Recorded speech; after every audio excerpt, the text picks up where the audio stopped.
क्योंकि कमल रूपी आसन पर जो बैठी है और उसके बैठने से कमल वैसा का वैसा ही है, मुरझाता नहीं है। हम तो पग भी अगर जोर से रख दे कमल पर तो पिचक जाता है, पर कमला लक्ष्मी इतनी कोमल है कि उसके बैठने से वो कमल मुरझाता नहीं।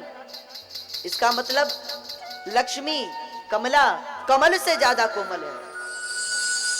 और लक्ष्मी कमला से भी कोमल कौन? लक्ष्मी जी के हाथ, वो और कोमल है।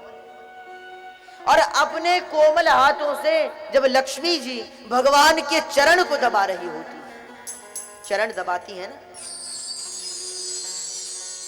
तो भगवान के चरण लाल लाल हो जाते, मानो किसी ने बड़ी जोर से चरण पकड़ लिया। और भगवान बार बार कहते, लक्ष्मी जी जरा थोड़ा धीरे से पग दबाओ। एक बार तो लक्ष्मी को भी शंका हो गई कि भाई ये तो इतने कोमल हैं, कभी वैकुंठ में किसी ने आक्रमण कर दिया तो इन्हें तो तुरंत ही कोई भगा देगा, और तो हम कहां जाएंगे। तब भगवान ने जब वाराह रूप धारण किया तो लक्ष्मी जी को बताया, लक्ष्मी हम कोमल से भी कोमल हैं और कठोर से भी कठोर हैं। इसीलिए भगवान की तुलना कमल से की जाती है, बड़े कोमल है। और दूसरा ये कि सृष्टि में, इस विश्व में जितने भी फूल हैं सब किसने बनाए हैं? ब्रह्मा ने बनाए।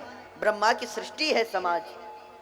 केवल कमल का फूल ऐसा है जिसे ब्रह्मा ने नहीं बनाया, जिससे ब्रह्मा बने हैं। क्योंकि आपने कथा सुनी होगी, भगवान नारायण की नाभि से कमल उत्पन्न हुआ। कमल के ऊपर, यानी पहले कमल बना फिर ब्रह्मा बने। इस सृष्टि में केवल कमल ब्रह्मा की सृष्टि नहीं, बाकी सब उसकी सृष्टि है। इसलिए कमल की तुलना ब्रह्मा की भौतिक सृष्टि से बहुत परे है वो, इसीलिए उससे भगवान की तुलना की जाती है। तो त्रिभुवन कमलम तमाल वर्णम, हे गोविंद आप तो बड़े सुंदर हैं, कमल के समान, तमाल के वृक्ष के समान आपका वर्ण है, श्याम वर्ण। और रवि कर घोर वरांबरम दधाने, आपका जो पीतांबर है बहुत चमकता है। उसकी उज्ज्वलता को देखकर सूर्य भी शर्मा जाए, ऐसा उज्जवल है वो पीतांबर, इतना चमकने वाला।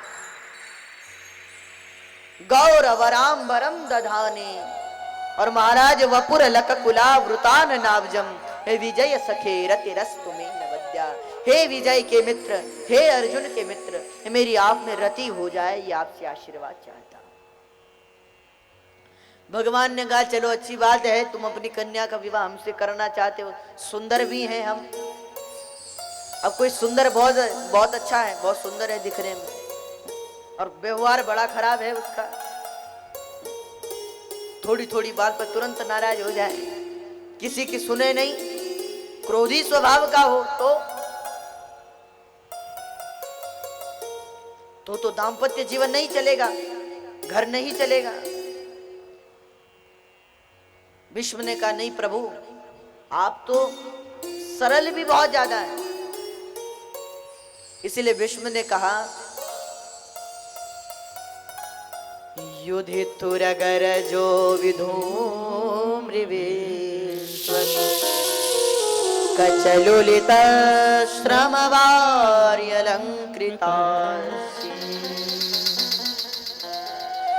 युधितुरगर जो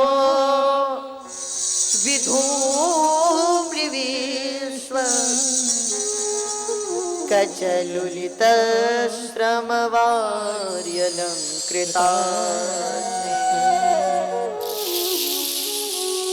मम निशितशरैरविद्यमानः त्वचि विलसत् कवचेस्तु कृष्ण, त्वचि विलसत् कवचेस्तु कृष्ण। आप लोगों ने कभी ये देखा कि मालिक अपने सेवक से कहें कि भाई ऐसा काम कर दो और सेवक कर दे, ऐसा देखा होगा? या मालिक अपने ड्राइवर को कहें कि भाई चलो गाड़ी ले आओ, तो ड्राइवर जल्दी से चला कर ले आए, महाराज बैठो, ऐसा देखा? भाई देखा तो होगा, कहीं तो देखा होगा। अब मालिक सेवक से कहें भाई इधर चलो, तो सेवक तुरंत गाड़ी उधर मोड़ ले, महाराज ठीक। वो कहे इधर चलो, तो तुरंत उधर मोड़ ले। पर कभी ऐसा देखा कि सेवक मालिक से कहे कि चलो गाड़ी ले आओ, इधर जाना है, कभी ऐसा देखा? वो तो तुरंत नौकरी से निकाल देगा उसे।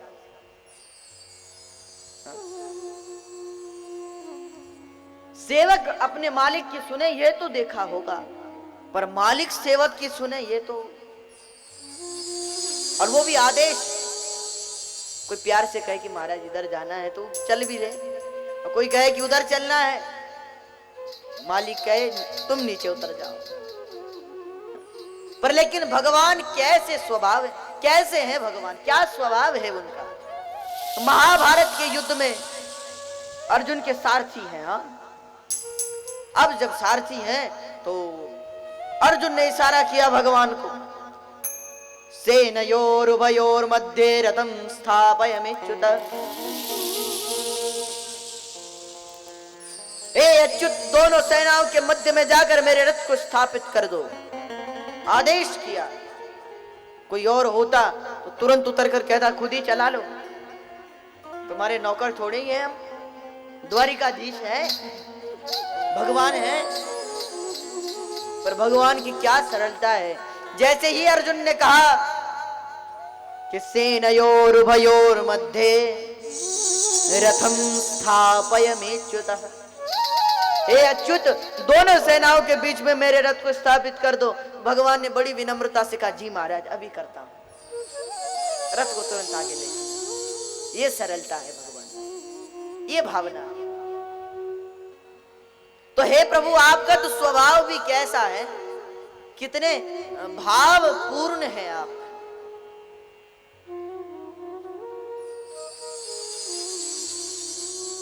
और महाराज युधितुर घर जो विधुम्र विश्व कचलुलित श्रम वारी अलंकृता, रथ चलाने के परिश्रम के कारण जिनके मुख पर प्रश्वेत के बिंदु लगे हुए हैं, कई रथ दौड़ रहे हैं, उन रथ के दौड़ने के कारण महाभारत के युद्ध में उड़ने वाली धूल से धूली धूसरी तांग हो गए हैं। फिर भी अपना पसीना जो प्रश्वेत के बिंदु लगे हैं, हाथ से उन्हें पोंछकर और फिर रथ दौड़ाते हैं। ये भावना नहीं कि हम बहुत बड़े हैं, हम भगवान हैं, वही भावना है कि अहम भक्त पराधीन। इसीलिए विश्व ने कहा महाराज न जाने मैंने कितने बाण आपको मारे होंगे, त्वचि विलसत कवचेस्तु कृष्ण आत्मा। भाई जब अर्जुन से युद्ध किया होगा तो एक दो बाण इधर उधर जाकर आपकी भी लग गया होगा। सारथी को तो बाण मारे ही जाते हैं, तो पहले तो आपके ही लगा होगा, तो आगे तो आप हैं सारथी। इसलिए हे महाराज, कैसा स्वभाव है आपका, ना जाने क्या क्या कहा होगा मैंने आपको, फिर भी अंत समय मुझसे मिलने आए। हमें तो कोई छोटी बात कह दे तो मरते मरते भी लोग नहीं बात छोड़ते, देख लूंगा कहते रहते। किसी से थोड़ा झगड़ा हो जाए तो कहते हैं देख लूंगा तुझे, हम उसे नहीं देखते, यमराज हमें देख लेता है। इसीलिए भगवान ने कहा चलो सरलता भी अच्छा स्वभाव है।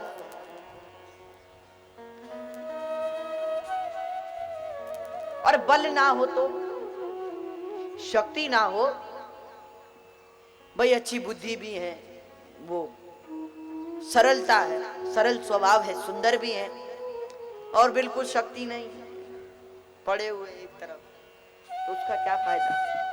शक्ति भी होनी चाहिए।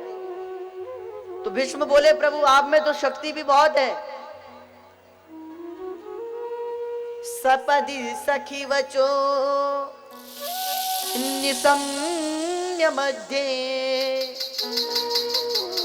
निज बलयोर बलयोरथम निवेश। सपदि सखी वचो निसम्य मध्ये निज बलयोर्बलयोरथं निवेश्य स्थितवती परसैनिकायुरक्षिणा ऋतवती पार्थ सखेरतिर्ममस्तु ऋतवती पार्थ सखेरतिर्ममस्तु। अरे सपति सखी वचो निसम्य मध्ये निज बलयोर्बलयोरथं निवेश्य स्थितवती परसैनिकायुरक्षिणा ऋतवती पार्थ सखेरतिर्ममस्तु। अरे आपको तो अस्त्र उठाने की आवश्यकता ही नहीं, लड़ने की आवश्यकता ही नहीं, दृष्टि मात्र से कौरवों की आयु को हरने वाले, दृष्टि मात्र से, केवल देखने से ही कौरवों की आयु को क्षीण कर देने वाले, हे पार्थ के सखा, मेरी आप में मति, मेरी आप में ही गति हो जाए, मेरी आप में ही मति रम जाए। भगवान ने कहा चलो, बल भी है, स्वभाव भी अच्छा है, दिखने में भी सुंदर है, और ज्ञान पढ़ा लिखा ना हो तो बिल्कुल बहुत अच्छा है, दिखने में भी बल भी खूब है, स्वभाव भी अच्छा है और पढ़ा लिखा नहीं है, तो सब बेकार हो जाएगा। और हमने तो जीवन भर गाय ही चराई है, पढ़े लिखे हैं नहीं हम। विष्णु बोले महाराज आपसे ज्यादा पढ़ा लिखा और कौन होगा। भगवान के हमने तो 64 दिन ही विद्या अध्ययन करने गए। भगवान केवल पूरी जिंदगी में 64 दिन स्कूल गए, 64 दिन, और 64 दिन में ही 64 विद्याओं का अध्ययन कर लिया। तो महाराज हम कहाँ और आप कहाँ। आप कह रहे हैं भगवती सात्वत पुंगवे विभुम्नि, बुद्धि बड़ी ज्ञानी है और हम बड़े मूर्ख हैं। विष्णु ने कहा नहीं प्रभु, आप बहुत ज्ञानी हैं। अरे अर्जुन को जब दोष बुद्धि हुई, व्यवहित प्रोतना मुखम निरीक्ष्य स्वजन वधाद्युमुखस्य दोष बुद्ध्या। कुमति हुई अर्जुन को, दोष बुद्धि हुई, ये मेरे हैं, मैं इनका हूं। आचार्यान मातुलान भ्रातृन पुत्रान पौत्रान सखिस्तथा। जब अर्जुन ने देखा कि ये मेरे कोई गुरुदेव है, कोई भाई है, कोई भाई का लड़का है, पुत्र लगता है, कोई पौत्र है, ये सब रिश्तेदार हैं, सगे संबंधी हैं, भगवान के सामने अर्जुन ने धनुष, गिर गया गांडीव, और हाथ खड़े कर कर अर्जुन ने कहा मैं नहीं युद्ध करूंगा।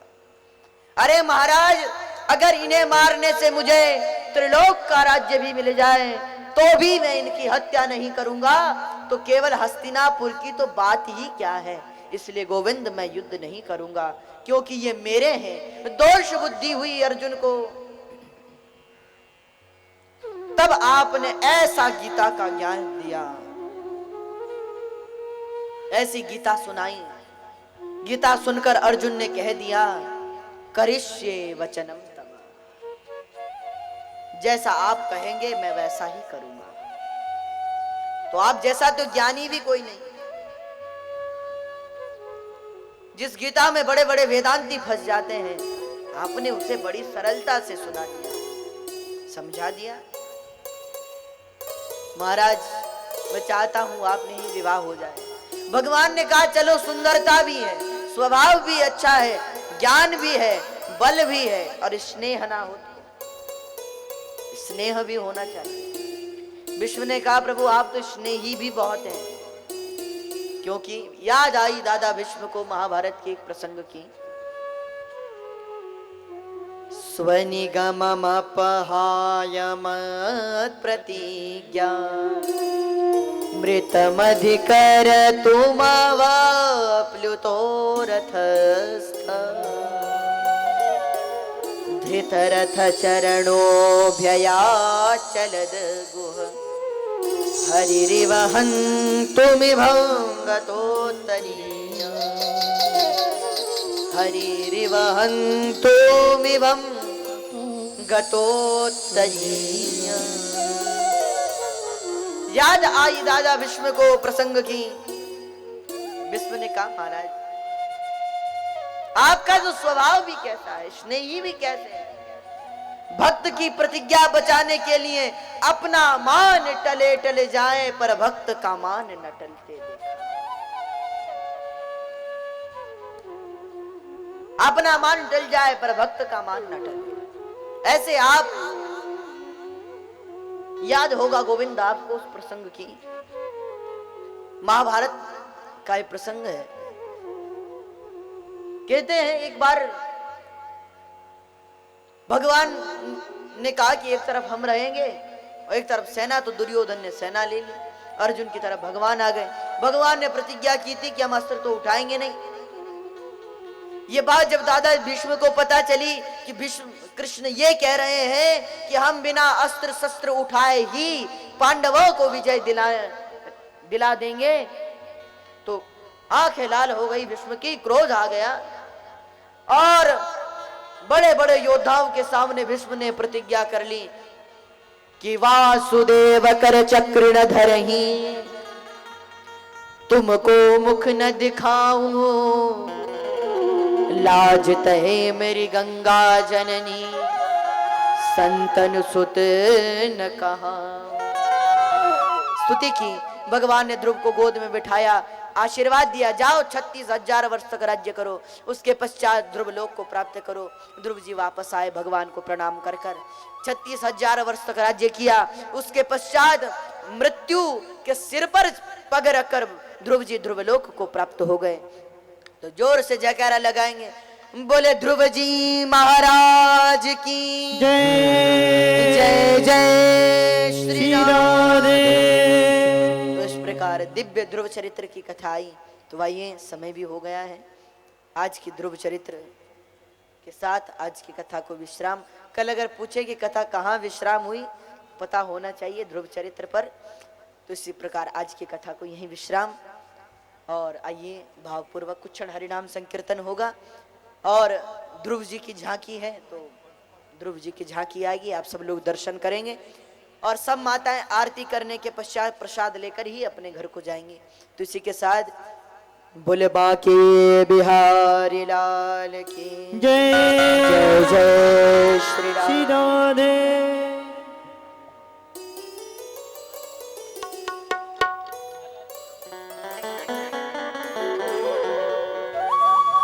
श्रद्धा रखो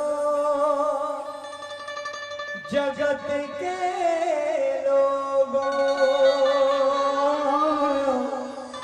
अपने दीनानाथ में लाभ हानि जीवन और मृत्यु सब कुछ उनके हाथ में। मारने वाला है भगवान, बचाने वाला है भगवान, मारने वाला है भगवान, बचाने वाला है भगवान। बंद हो गया, बंद है।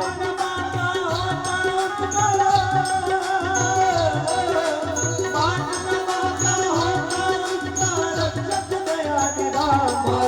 वाला है भगवान, बचाने वाला है भगवान, मारने वाला है भगवान, बचाने वाला है भगवान।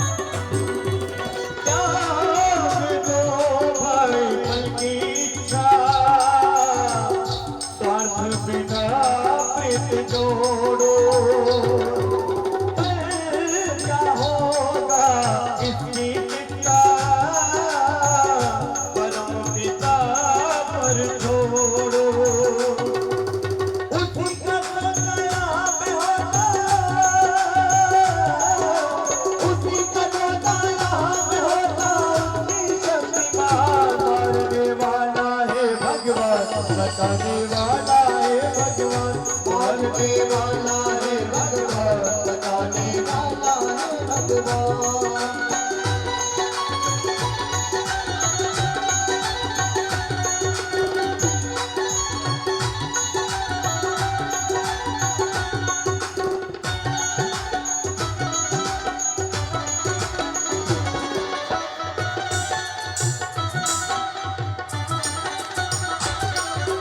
जल जल अग्नि आकाश पवन पर केवल उसकी सत्ता, केवल उसकी सत्ता। जल जल अग्नि आकाश पवन पर केवल उसकी सत्ता, केवल उसकी सत्ता। प्रभु इच्छा के बिना यहाँ पर हिल न सके पत्ता।